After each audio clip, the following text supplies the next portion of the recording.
Magge-guest din siya sa podcast natin soon.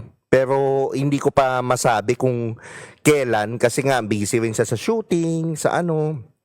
Mark and Beyond, shoutout sa iyo dyan sa Australia. Naku, maraming salamat ha. Nanonood ka, Mark and Beyond. Saan ka sa Australia, bro? Comment mo.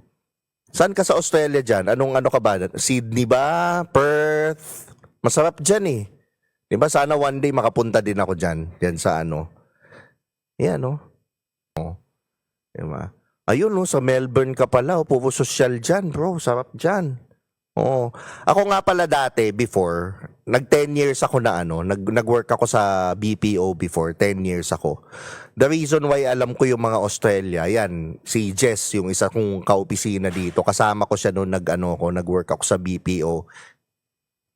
Oh, airline account siya. Yan. So mag-ano lang tayo, magpapalit lang tayo.